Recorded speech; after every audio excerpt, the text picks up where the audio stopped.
نحمده ونستعينه ونستغفره ونؤمن به ونتوكل عليه ونعوذ بالله من شرور أنفسنا ومن سيئات أعمالنا من يهده الله فلا مضل له ومن يضلله فلا هادي له ونشهد أن لا إله إلا الله وحده لا شريك له ونشهد أن محمدا عبده ورسوله صلى الله عليه وسلم أما بعد فأعوذ بالله من الشيطان الرجيم بسم الله الرحمن الرحيم وإذ يمكر بك الذين كفروا ليثبتوك أو يقتلوك أو يخرجوك ويمكر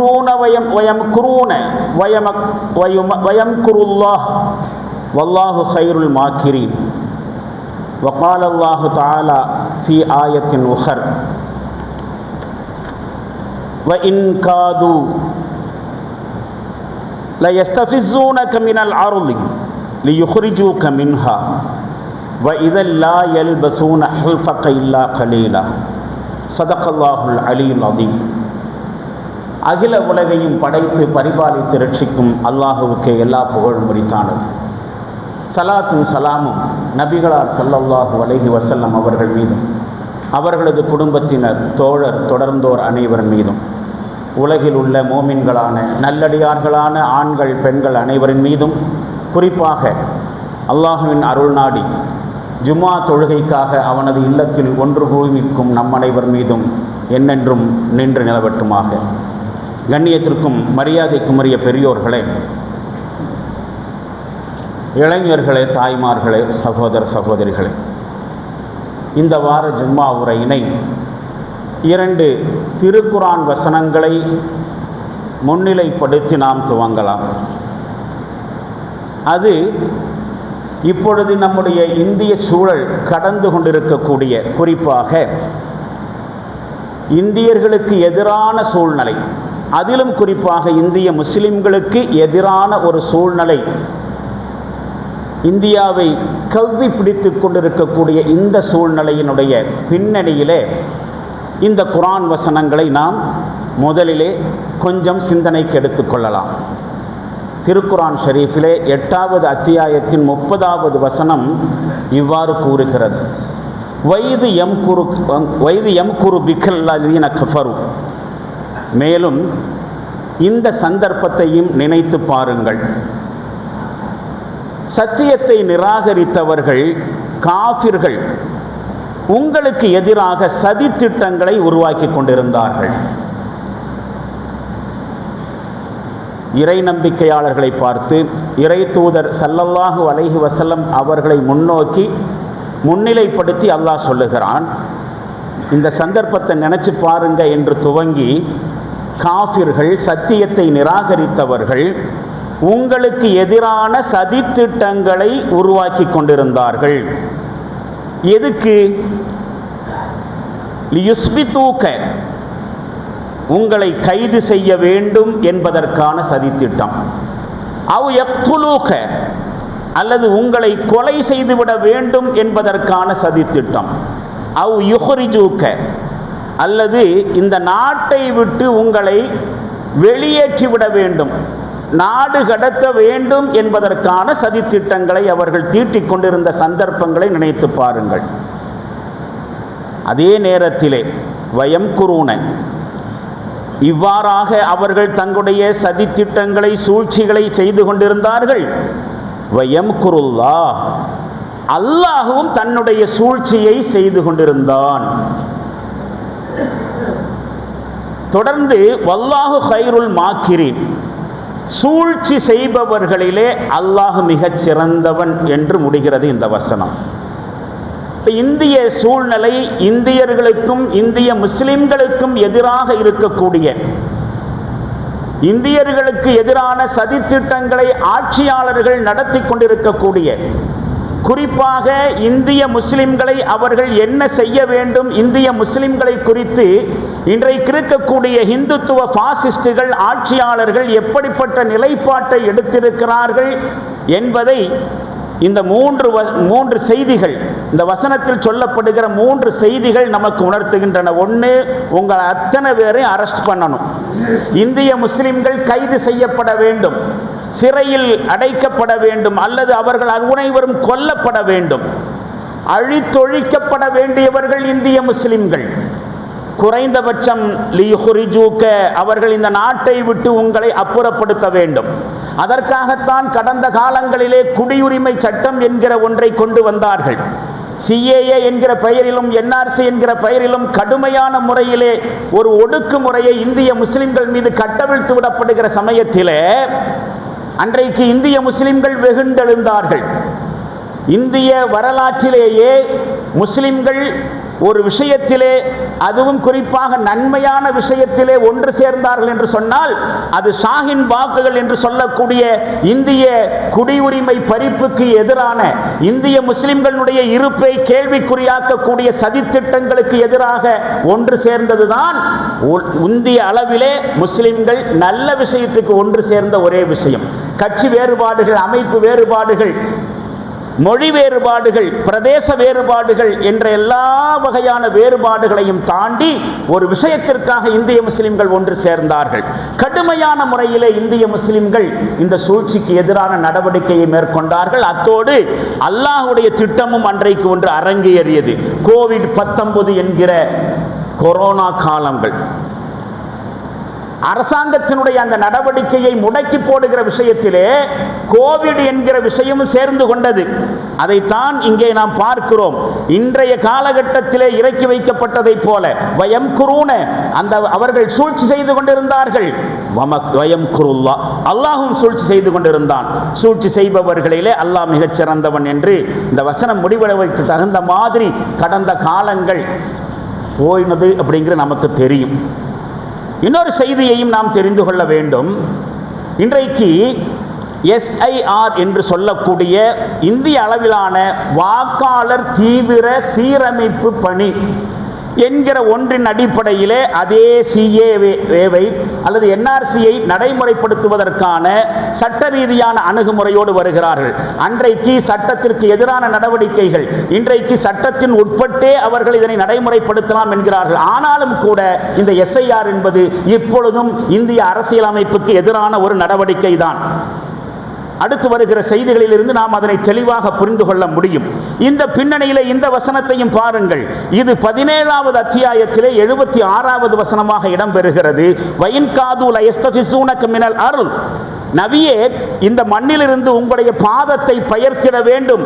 லியஹ்ருஜூக மின்ஹா, இந்த பூமியிலிருந்து உங்களை வெளியேற்றிட வேண்டும் என்று அவர்கள் மும்முரமாக செயல்பட்டு கொண்டிருந்தார்கள், முயற்சி செய்து கொண்டிருந்தார்கள். இந்த பூமியிலிருந்து உங்கள் பாதத்தை பெயர்த்தெடுத்து விட வேண்டும், உங்களை வெளியேற்றிவிட வேண்டும் என்பதற்கு மிக பெரிய அளவுக்கு முயற்சி செய்து கொண்டிருந்தார்கள்.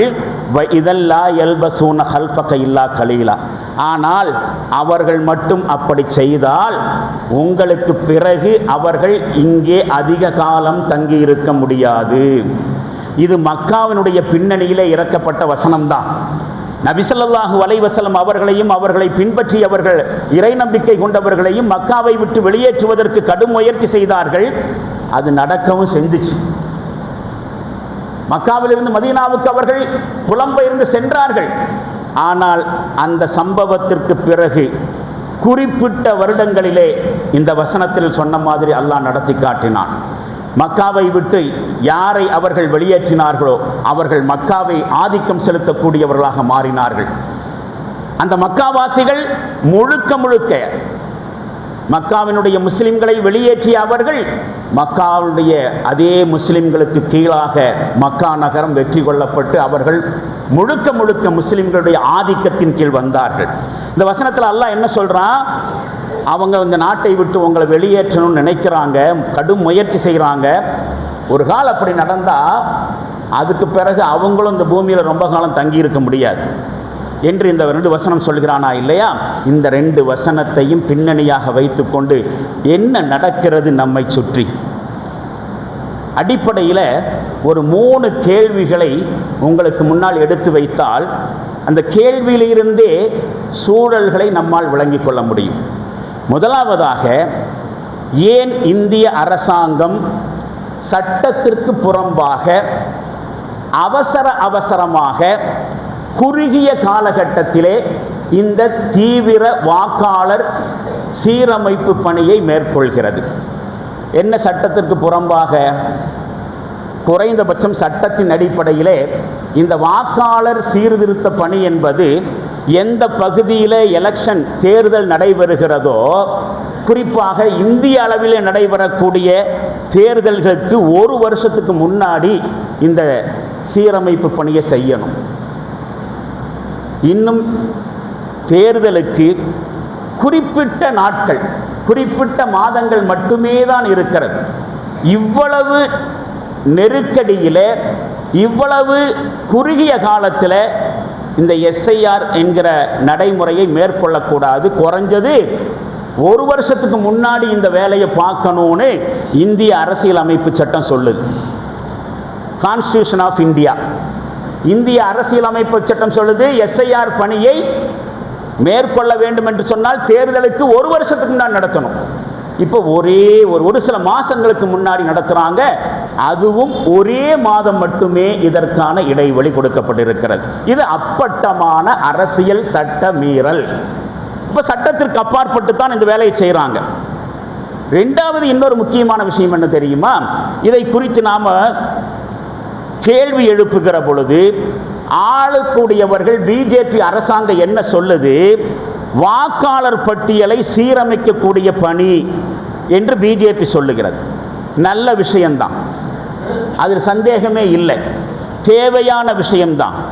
சுதந்திர இந்தியாவில் இப்பொழுது நடக்கப் போகிற இந்த எஸ்ஐஆர் என்று சொல்லக்கூடிய வாக்காளர் சீரமைப்பு பணி இருக்குதே, இது 9வது தடவையாக நடக்குது. இதுக்கு முன்னாடி 8 தடவை நடந்திருக்கு. இதில் ஒரு வேடிக்கை என்ன தெரியுமா? இதுக்கு முன்னாடி நடந்ததெல்லாம் எஸ்ஐஆர் இல்லை, வெறும் எஸ்ஆர் தான். எஸ்ஆர் என்று சொன்னால் என்ன? ஸ்பெஷல் ரிவிஷன், வாக்காளர்களை குறித்த சிறப்பு ஆய்வு அல்லது மறு ஆய்வு அல்லது சீரமைப்பு, வாக்காளர் சீரமைப்பு என்று தான் இருந்துச்சு. இதுக்கு முன்னாடி நடந்த 8 வாக்காளர் சீரமைப்பும் வெறும் எஸ்ஆராக இருந்துச்சு. இப்போ இடையில ஒரு ஐயை கொண்டு வந்து சேர்த்திருக்கிறான். எஸ்ஆருக்கு இடையில எஸ்ஐஆர்னு, இன்டென்சிவ், ஸ்பெஷல் இன்டென்சிவ் ரிவிஷன். என்ன? சிறப்பு வாக்காளர் தீவிர மறுசீரமைப்பு. இன்டென்சிவ்னா என்னன்னு தெரியும். ஆஸ்பத்திரிகள் எல்லாம் ஐசியூனா என்னது? இன்டென்சிவ் கேர்னு சொல்லுவாங்க, தீவிர சிகிச்சை பிரிவு. அந்த வார்த்தை தான் இது. அப்போ இடையில எஸ்ஆருக்கு இடையில ஒரு ஐயை கொண்டு வந்து சேர்த்து இந்த தடவை என்ன செய்யறான்? ஸ்பெஷல் இன்டென்சிவ் ரிவிஷன் என்று மாற்றி இருக்கிறான். அதுவே ஒரு விஷயத்தை நமக்கு உணர்த்துகிறது. சரி, என்னவோ இருக்கட்டும். ஏன் பிஜேபி அரசாங்கம் தமிழ்நாடு உள்பட இன்றைக்கு 9 மாநிலங்களிலே அவசரமாக எஸ்ஐஆர் என்று சொல்லக்கூடிய இந்த தீவிரமான வாக்காளர் சீரமைப்பு பணியை செயல்படுத்துவதற்கு துடிக்கிறது? இது ஒரு அடிப்படையான கேள்வி. நவம்பர் 4ஆம் தேதியிலிருந்து டிசம்பர் 4ஆம் தேதி வரைக்கும் தான் இதுக்கான ஒரு மாத அவகாசத்தை நிறைவேற்று. இதெல்லாம் எவ்வளவு தூரம் பிராக்டிக்கலி சாத்தியம்? 9 மாநிலங்களில் இருக்கக்கூடிய கோடிக்கணக்கான வாக்காளர்களை இந்த ஒரு மாதத்துக்குள்ள சீரமைச்சிட முடியுமா? இது சம்பந்தமாக நமக்கு மத்தியில் பேசிட்டு இருக்கக்கூடிய பல்வேறு வகையான விவாதங்கள், அரசியல் கட்சிகள், சமூக ஆர்வலர்கள், இடதுசாரி சிந்தனையாளர்கள், நடுநிலை அரசியல்வாதிகள் எல்லாம் மாய்ந்து சோசியல் மீடியாக்களிலும் தொலைக்காட்சி விவாதங்களிலும் இப்பொழுது வரை அலசிக்கொண்டே இருக்கிறார்கள். அதனையெல்லாம் நாம் அடுத்து வருகிற நாட்களில் பார்க்கலாம். இப்போ இந்த குறுகிய காலகட்டத்தில் அவசரமாக ஏன் நடைமுறைப்படுத்துவதற்கு முயற்சி செய்கிறார்கள்? உண்மையிலே இந்த எஸ்ஐஆர்னால பிரச்சனை இருக்கா இல்லையா? குறிப்பாக முஸ்லிம்களுக்கு ஏதேனும் பிரச்சனை இருக்கிறதா? ஒரு பக்கம் பார்த்தானாக்கா ஆட்சி செய்யக்கூடியவர்கள் தரப்பிலிருந்தும், குறிப்பாக அவர்களுடைய முழுக்க வெறும் எலும்பு துண்டுக்கு மட்டுமே ஆசைப்பட்டு வாலாட்டுகிற நாயை போல செயல்பட்டு கொண்டிருக்கக்கூடிய இந்திய தேர்தல் ஆணையம் ஒரு பிரச்சனையும் இல்லை என்று சொல்லுகிறார். இதனால் யாருக்கும் எந்த பிரச்சனையும் வரப்போகிறது இல்லைன்னு சொல்கிறாங்களே, உண்மையிலே யாருக்கும் எந்த பிரச்சனையும் வரப்போகிறது இல்லையா? இது எந்த மாதிரியான பக்க விளைவுகளை, எதிர்விளைவுகளை கொண்டிருக்கிறது, ஏதாவது இருக்கா இல்லையா? இது ரெண்டாவது கேள்வி. முக்கியமான இன்னொரு கேள்வி இருக்குது. இந்த கேள்விக்கு பின்னணியிலேயே இந்த பிரச்சனையுடைய தீவிரம் என்னங்கிறது புரியும். ஓட்சோரி என்கிற வாசகம் சமீபத்திலே இந்திய அரசியல் நிகழ்வுகளிலே பெரிய அளவுக்கு பேசப்பட்டு கொண்டிருக்கக்கூடிய விஷயம். என்ன காரணங்கிறது உங்களுக்கு தெரியும். ஓட்டு திருட்டு. பீகார் உள்பட எல்லா மாநிலங்களும் கடந்த பாராளுமன்ற தேர்தலின் பொழுது கணிசமான ஓட்டுக்களை திருடி இருக்கிறார்கள் என்பதை எதிர்க்கட்சி தலைவர் ராகுல் காந்தி அவர்கள் பல்வேறு பிரஸ் மீட்டுகள் வழியாக ஆதாரபூர்வமாக பல்வேறு ஆய்வுகள் 6 மாதங்களுக்கு மேலாக ஆய்வு செய்யப்பட்ட விஷயங்களை எல்லாம் பொது வெளியில் கொண்டு வந்தார். என்ன ஓட்சோரி, அந்த ஓட்சோரி, ஓட்டு திருட்டு என்பது என்னங்கிறது இருக்கட்டும். இவ்வளவு ஆதாரபூர்வமாக ஒரு மிகப்பெரிய இந்திய அரசியல் வரலாற்றில், ஏன் உலக அரசியல் வரலாற்றிலேயே எங்குமே எப்பொழுதுமே நடந்திருக்காத இந்த பிரம்மாண்டமான மோசடி, பிரம்மாண்டமான சூழ்ச்சி இவ்வளவு அப்பட்டமாக வெளியே தெரிஞ்சிருந்தும் சோசியல் மீடியாக்களில் கடுமையான முறையிலே இதனை கேலி செய்தும் கிண்டல் செய்தும் கண்டனம் தெரிவித்தும் ஏராளமான நடுநிலையாளர்கள், ஏன் வெளிநாட்டு ஆய்வாளர்கள் இந்தியாவினுடைய முகத்திலே காரி துப்பிய பிறகும் ஏன் இவர்கள் மீது சட்ட ரீதியான நடவடிக்கையை ராகுல் காந்தி உள்பட வேறு யாரும் எடுக்கலை? கேஸ் போட்டிருக்க வேண்டியதானே? கேஸை போட்டு இந்திய தேர்தல் ஆணையம் செய்திருக்கக்கூடிய மோசடிகளை சட்ட ரீதியாக நீதிமன்றங்களின் வாயிலாக என்ன செஞ்சிருக்கலாம்? தடுத்து நிறுத்தியிருக்கலாமே. இவ்வளவு அப்பட்டமாக ஓட்சோரியை பகிரங்கப்படுத்திய ராகுல் காந்தியினால் ஏன் அதை செய்ய முடியல? ஏன் அவர் அதை செய்ய மாட்டேங்கிறார்? ஒரு நியாயமான கேள்விதானே. 3 கேள்வியை உங்களுக்கு முன்னால் வச்சிருக்கிறேன். 2 திருக்குரான் வசனங்கள் பின்னணியாக வைத்துக்கொண்டு ஆரம்பித்திருக்கிறோம். முதலாவது கேள்வி, ஏன் குறுகிய காலத்தில் சட்டத்திற்கு புறம்பாக எஸ்ஆர் என்கிற இந்த திருட்டு எஸ்ஐஆரை ஆளுங்கட்சி 9 மாநிலங்களில் நடைமுறைப்படுத்த துடிக்கிறது? 1. 2வது, இதில் ஏதாவது பாதகங்கள் இருக்கிறதா இல்லையா என்கிற கேள்வி. 3வதாக, ஏன் சட்ட ரீதியாக இந்த மோசடியை தடுத்து நிறுத்துவதற்கு நம்மால் முடியவில்லை? அடிப்படையில் 3. முதலாவது விஷயம், ஏன் அவசரமாக நடைமுறைப்படுத்த துடிக்குது, இதில் இருக்கக்கூடிய பாதிப்பு என்னங்கிறத முதல்ல பார்ப்போம். கடைசியாக இது எந்த வகையில் மிகப்பெரிய மோசடி என்பதை பார்க்கலாம். இது முந்திய முஸ்லிம்களுக்கு ஆபத்தெல்லாம் ஒன்றும் கிடையாது, இதெல்லாம் சாதாரணமாக எடுத்துக்கொள்ளலாம் என்று ஆட்சியாளர்களோ அல்லது தேர்தல் கமிஷனோ அல்லது இந்த 2 பேருக்கும் வக்காலத்து வாங்கக்கூடிய தமிழக அரசியல் கட்சிகளோ சொல்லலாம். அதனை ஏன் நாம் கடுமையாக எதிர்க்க வேண்டி இருக்கிறது? வேற வழியில்லாமல் எஸ்ஆருக்கு உடன்படுகிற ஒரு நெருக்கடிக்கு தள்ளப்பட்டு இருக்கிறோம். அது வேறு விஷயம். இதனை பூர்த்தி செய்துதான் ஆக வேண்டும், இதனை எதிர்கொண்டுதான் ஆக வேண்டும். நம்முடைய இருப்பை தக்க வைத்துக் கொள்வதற்கு அதிகபட்சமாக நமக்கு இருக்கக்கூடிய ஜனநாயக உரிமை என்ன, சட்ட ரீதியான வாய்ப்புகள் என்ன என்பதை ஆய்வு செய்து அதனை நாம் கடந்துதான் ஆக வேண்டும். அதில் மாற்று கருத்தில்லை. எஸ்ஐஆரை நம்மால் புறக்கணிக்க முடியாது. இப்படியெல்லாம் நடந்து கொண்டிருப்பதன் காரணமாக இதெல்லாம் தவிர்த்திடலாம். ஓட்டு போட்டால் தானே பிஜேபி வரும், ஓட்டு போடாமையே நாம் அவாய்டு செய்யலாம் என்று இருக்க முடியுமானா இருக்க முடியாது. எஸ்ஐஆர் என்கிற படிவத்தை பூர்த்தி செய்துதான் ஆக வேண்டும், அதனை ஒப்படைத்துத்தான் தீர வேண்டும். நம்முடைய வாக்குரிமையை அந்த வகையில் நிலைநிறுத்தித்தான் ஆக வேண்டும். காரணம் என்னவென்று சொன்னால், இது வெறுமனே வாக்குரிமையை பறிக்கக்கூடிய சூழ்ச்சி அல்ல, நம்முடைய வாழ்க்கை உரிமையை பறிக்கக்கூடிய சூழ்ச்சி. ஓட்டு போச்சு அப்படிங்கிறது அல்ல, ஓட்டு போனா போச்சு அப்படிங்கிற மாதிரி இல்லை. அடுத்த கட்டமாக நம்முடைய இருப்பு கேள்விக்குறியாக்கப்படும், நம்முடைய வாழ்க்கை கேள்விக்குறியாக்கப்படும். ஒரு கால் வாக்குரிமை பறிக்கப்பட்டால் அதனால் என்ன பாதிப்பாக போகுது? ஒரு எலெக்ஷனில் ஓட்டு போடல அவ்வளவுதானே என்று இருக்க முடியாது, சாதாரணமாக கடக்க முடியாது. ஏன் என்று சொன்னால், இதற்கு அடுத்தபடியாக இது நடைமுறைக்கு வந்து வாக்கு பட்டியலில் இருந்து, வாக்காளர் பட்டியலில் இருந்து உங்களுடைய பெயர்கள் ஏதேனும் காரணத்தினால் நீக்கப்படுமானால் அதற்கு பிறகு உங்களால் டிரைவிங் லைசன்ஸ் எடுக்க முடியாது, பாஸ்போர்ட் எடுக்க முடியாது, ரேஷன் கார்டு ரத்து செய்யப்படும். இந்த பூமியிலே எந்த இடத்திலேயும் எந்த சொத்தையும் வாங்க முடியாது, விற்க முடியாது, அபகரிக்கப்படும் இருக்கக்கூடிய சொத்துக்கள். காரணம், நீங்கள் இந்தியர்களே இல்லை.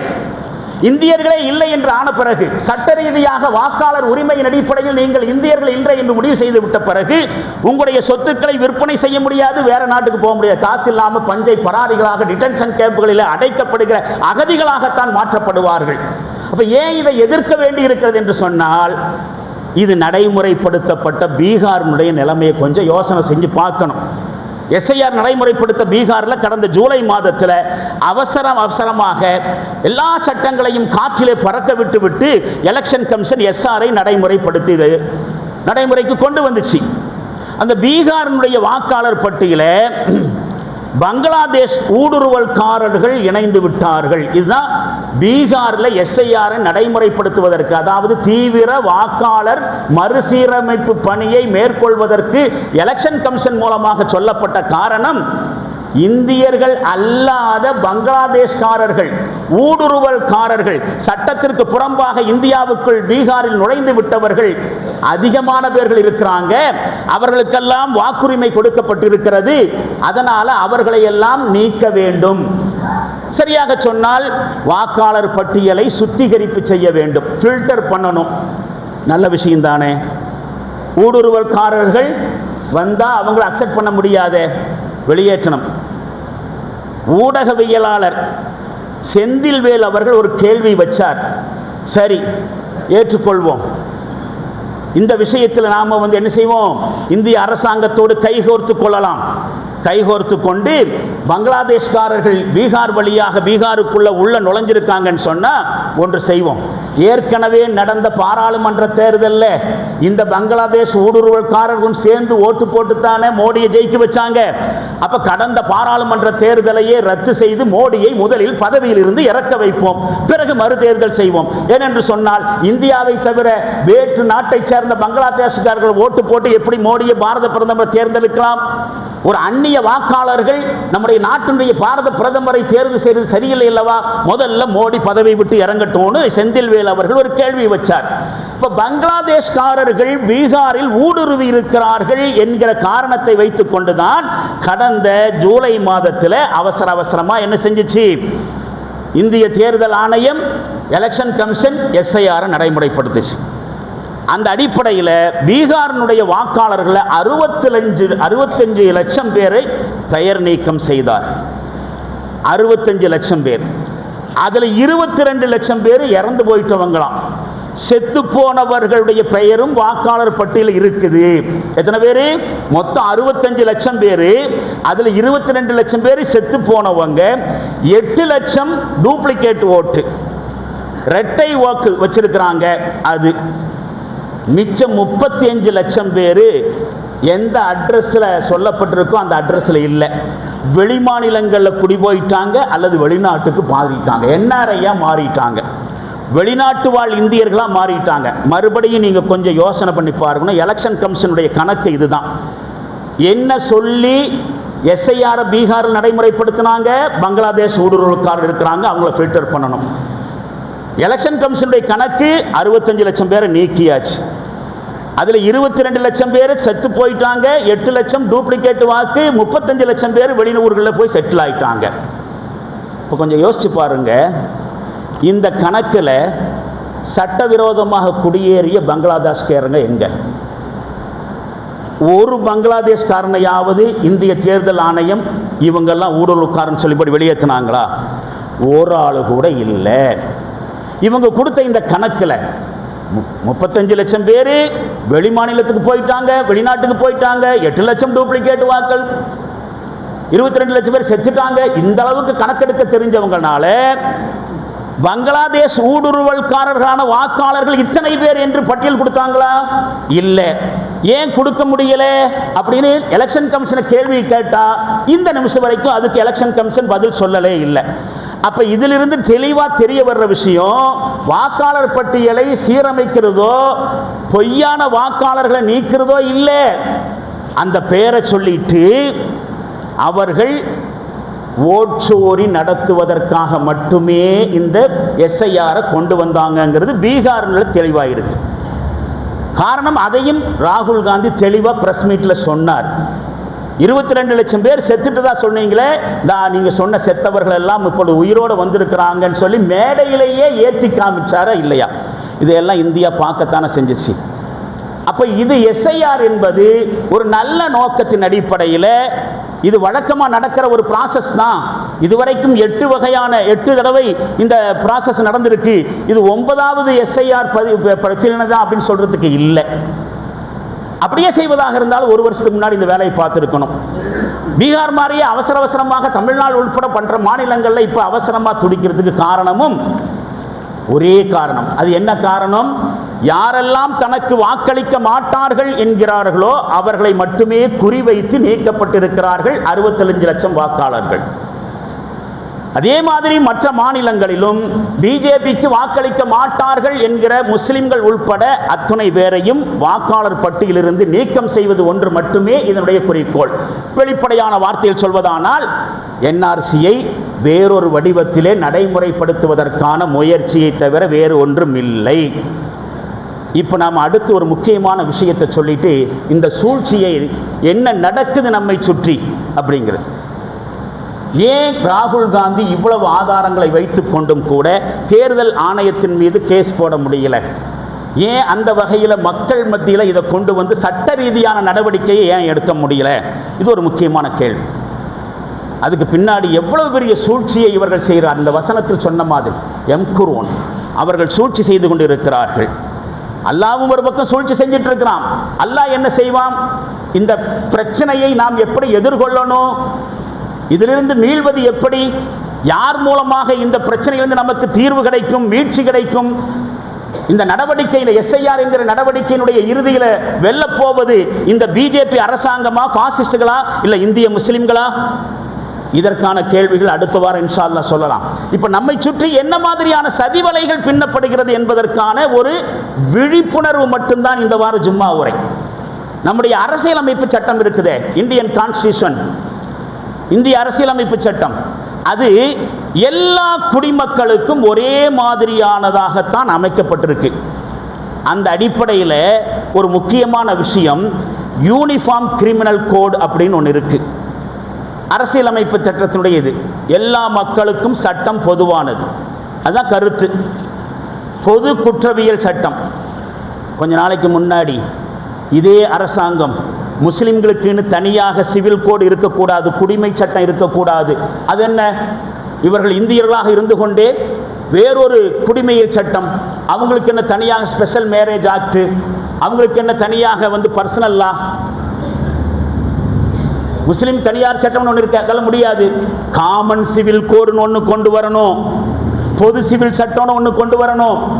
இந்திய முஸ்லிம்களும் அதற்குட்பட்டு தான் அவங்களுடைய கல்யாணத்தை நடத்திக்கணும், அதற்குட்பட்டு தான் அவர்களுடைய விவாகரத்துகளை நடத்த வேண்டும், அதற்குட்பட்டு தான் அவருடைய வக்ஃப் சொத்துக்களை அமைத்துக் கொள்ள வேண்டும், அதற்குட்பட்டு தான் தங்களுடைய வழிபாடுகளையும் நடத்தி கொள்ளணும். இப்படி எல்லாம் சொன்னானா இல்லையா? அதாவது பர்சனல் லா கூடாது, காமன் சிவில் கோடு தான் கொண்டு வரணும்னு பேசிட்டு இருந்தாங்க. ஆனால் இந்தியாவுக்கு காமன் கிரிமினல் கோடு இருக்கு. சரியா சொன்னா யூனிஃபார்ம் கிரிமினல் கோடு, அதை அப்படித்தான் சொன்னா, யூனிஃபார்ம் சிவில் கோடுன்னு சொன்னா ஒரே மாதிரியான குடிமையியல் சட்டம், குடும்பவியல் சட்டம் அப்படின்னு சொன்னா. ஆனா உண்மையிலேயே இந்தியாவுக்கு யூனிஃபார்ம் கிரிமினல் கோடுன்னு ஒன்று இருக்கு, பொது குற்றவியல் சட்டம். அப்படின்னா என்ன அர்த்தம்? இந்தியாவில் இருக்கக்கூடிய எந்த ஜாதிக்காரனா இருந்தாலும் சரி, எந்த மதத்துக்காரனா இருந்தாலும் சரி, எந்த கலாச்சாரத்துக்காரனா இருந்தாலும் சரி, எந்த மாநிலத்தை சார்ந்தவனாக இருந்தாலும் சரி, இந்திய ஒன்றியத்தின் கீழ் வாழக்கூடிய இந்திய குடிமக்கள் அத்தனை பேர்களும் இந்தியாவினுடைய குற்றவியல் சட்டத்திற்கு முன்னால் சமம். எவன் என்ன குற்றத்தை செய்தாலும் சட்டப்படி அவன் நடவடிக்கை எடுக்கப்படுவான், சட்டப்படி அவன் விசாரிக்கப்படுவான், சட்டப்படி அவன் தண்டிக்கப்படுவான். இதில் இந்திய முஸ்லிம்கள், இந்துக்கள், கிறிஸ்துவர்கள், பௌத்தர்கள், ஜைனர்கள் என்கிற வேறுபாடு இல்லை. தெலுங்கன், தமிழன், கேரளாவாசி, கன்னடத்துக்கான வித்தியாசம் இல்லை. அத்துணை பேரும் இந்த யூனிஃபார்ம் கிரிமினல் கோடுக்கு அடங்கியவர்கள். சட்டம் அனைவருக்கும் சமமானது. இதுதான் நம்முடைய நாட்டினுடைய இதுவரைக்குமான நிலைமை. எப்பேற்பட்ட அயோக்கியத்தனத்தை, அராஜகத்தை ஆட்சி என்கிற பேரில் அல்லது சீர்திருத்தம் பேரில் இந்திய மக்களை முட்டாளாக்கி இவர்கள் ஆளுவதற்கு திட்டம் போடுகிறார்கள் என்பதற்கான ஒரு உதாரணம் பாருங்க. இன்னைக்கு நாட்டில் 3 பேர்கள் இந்த பொது குற்றவியல் சட்டத்திற்கு அப்பாற்பட்டவர்களாக இருக்கிறார்கள். 3 பேர். யார் இந்த 3 பேர்? மோடியும் அமித்ஷாவும் மாதிரியா, அல்லது அவர்கள் யாருக்கு வாலாட்டி கொண்டிருக்கிறார்களோ அந்த அதானி அம்பானி மாதிரியான ஆளுகளா என்று கேட்டால் இல்லை, அது வேற 3 பேர். அந்த 3 பேர் என்ன குற்றம் செய்தாலும் அவங்க மேலே என்ன பண்ண முடியாது, சார்ஜ் பண்ண முடியாது, குற்றம் சுமத்த முடியாது. கொலையே செய்தாலும் அவர்கள் மீது வழக்கு போட முடியாது. சட்ட ரீதியான எந்த நடவடிக்கையும் அவர்கள் மீது பாயாது. அவர்கள் விசாரிக்கப்பட மாட்டார்கள், அவர்கள் தண்டனைக்கு உள்ளாக்கப்பட மாட்டார்கள். 3 பேர் சட்டத்திற்கு அப்பாற்பட்டவர்களாக, யூனிஃபார்ம் கிரிமினல் கோடுக்கு அப்பாற்பட்டவர்களாக 3 பேர் ஆக்கப்பட்டிருக்காங்க. இந்தியாவில் இருக்கக்கூடிய எந்த நீதிமன்றத்திற்கும் இவர்கள் மீது நடவடிக்கை எடுப்பதற்கான உரிமை இல்லை. யார் அந்த 3 பேர்? உண்மையிலே இதை தெரிஞ்சுக்கணும்னு சொன்னால் கொஞ்சம் பின்னாடி போனோம். குறைஞ்சபட்சம் 2022க்கு போனோம். 2022 முடிகிற சமயத்தில் மோடியும் அமித்ஷாவும் திட்டவட்டமாக அப்போவே ஒரு முடிவுக்கு வந்துட்டாங்க. என்ன முடிவு? 2024 தேர்தலில் அவர்கள் இந்தியாவில் மிகப்பெரிய தோல்வியை சந்திக்க போகிறார்கள் என்று அவர்களுக்கு 2022 தெளிவாயிருச்சு. காரணம் வெளிப்படையானது, மிக வெளிப்படையானது. அவங்களுக்கு அல்ல, எல்லாருக்கும் தெரியும், உலகத்துக்கே தெரியும். ஏன்னா இவர்கள் இதுவரைக்கும் ஆட்சியே நடத்தலை. இப்போ என்ன பண்ணிட்டு இருந்தாங்க? மதத்தை வைத்துக்கொண்டு மற்றவர்களை சீண்டிக் கொண்டிருந்தார்கள். அதை தவிர ஒன்று செய்யலை, உருப்படியாக ஆட்சி நடத்தலை. அதனால் வருகிற 2024 பாராளுமன்ற தேர்தலில் நாம் ஜெயிக்க மாட்டோங்கிறது மோடிக்கும் அமித்ஷாவுக்கும் திட்டவட்டமாக தெரிஞ்சு தான் இருந்துச்சு. இந்த இடத்துல தான் கிரிமினல் மூளை இருக்கக்கூடிய அவங்க ஒரு முடிவு எடுக்கிறாங்க. என்ன முடிவு? ஒரே ஒரு முடிவு, என்ன விலை கொடுத்தாலும் சரி 2024 தேர்தலை தலைகீழாக மாற்றிடணும், நமக்கு சாதகமானதாக மாற்றிடணும்.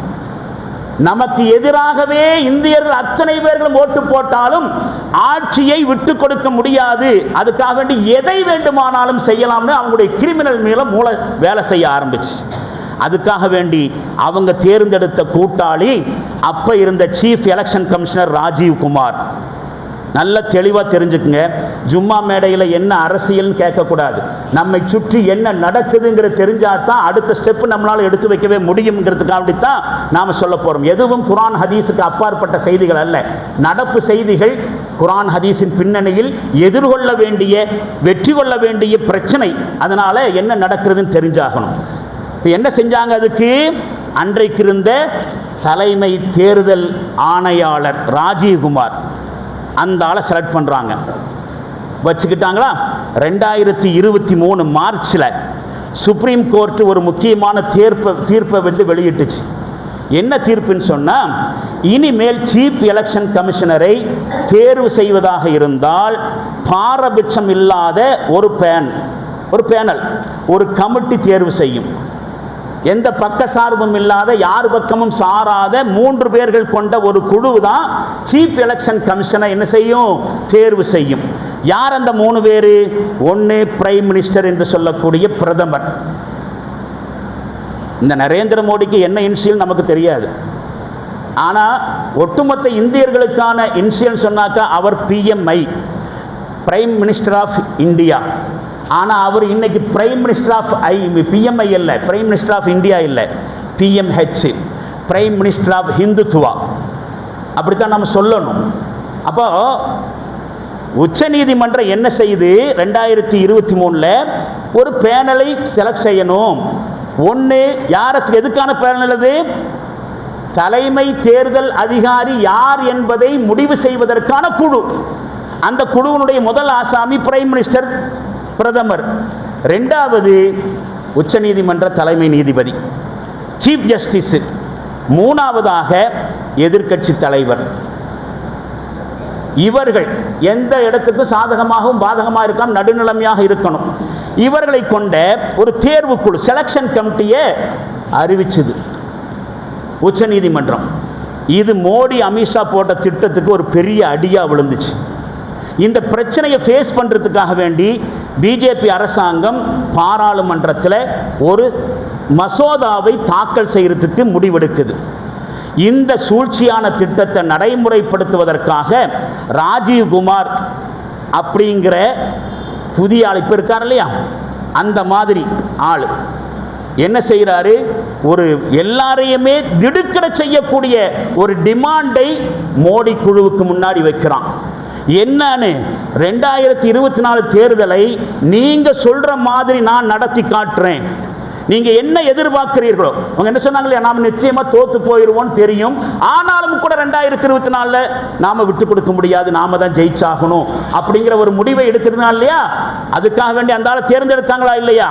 இந்த ஆள் சொன்னா, நீங்க சொன்ன மாதிரி நான் 2024 தேர்தலை நடத்தி காட்டுகிறேன், ஆனால் இந்த மோசடிக்கிடையில நான் செய்யக்கூடிய எந்த குற்றத்திற்கும் நான் எந்த கேஸையும் எதிர்கொள்ள வேண்டி வரக்கூடாது, என்ன மாதிரியான கிரிமினல் தனத்தை நான் செஞ்சாலும் எனக்கு எதிராக வழக்கு போடக்கூடாது, எனக்கு எதிராக தண்டனை தரக்கூடாது, அப்படி மட்டும் ஒரு உத்தரவாதத்தை கொடுத்தா நீங்க நினைச்ச மாதிரி நான் என்ன செய்றேன், இந்த இந்திய தேர்தலை நடத்தி காட்டுகிறேன்.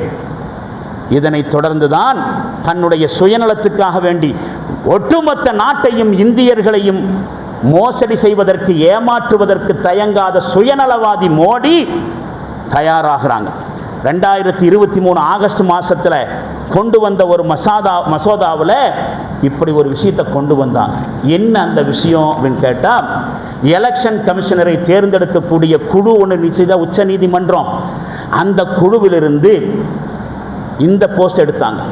உச்ச நீதிமன்ற தலைமை நீதிபதி சீஃப் ஜஸ்டிஸை எடுத்துட்டு அதுக்கு பதிலாக நாட்டினுடைய பிரதமர் சுட்டிக்காட்டக்கூடிய ஒரு மத்திய அமைச்சரை நிர்ணயம் செய்யலாம், பிரதமருக்கு அப்படி ஒரு அதிகாரம் இருக்குன்னு சொல்லி உச்ச நீதிமன்றம் முடிவு செஞ்ச அந்த செலெக்ஷன் கமிட்டியில் இருக்கக்கூடிய சீஃப் ஜஸ்டிஸ் என்கிற அந்த போஸ்ட் எடுத்துட்டு ஒரு எம்பி, ஒரு மந்திரி நியமிக்கலாம். அப்படின்னா என்ன அர்த்தம், அப்படி வந்துட்டா பிரதமர் ஒரு ஆள், அதுக்கப்புறம் பிரதமர் சுட்டி காட்டுகிற ஒரு மந்திரி, 3 பேரில் 2 பேர் இந்த ஆள் ஆகிட்டாங்க. எதிர்க்கட்சி தலைவருக்கு என்ன வேலை? அப்போ எதிர்க்கட்சி தலைவரை டம்மியாக்கி மோடியும் அவருடைய குழுவும் சேர்ந்து தேர்தலையும் தேர்தல் கமிஷனையும் கட்டுப்படுத்தும். அதாவது நாங்கள் தான் முடிவு செய்வோங்கிற முடிவுக்கு வர்றாங்க. இப்போ நாம் சுருக்கமாக முடிக்கலாம். மசோதாவினுடைய 16வது தலைப்பு என்னன்னு வருது தெரியுமா? நான் வச்சிருக்கிறேன் ஸ்கிரீன்ஷாட் எல்லாம் நான் வச்சிருக்கிறேன், மசோதாவுடைய ஸ்கிரீன்ஷாட். அது என்ன சொல்லுது பாருங்க, production of chief election commissioner and other election commissioners.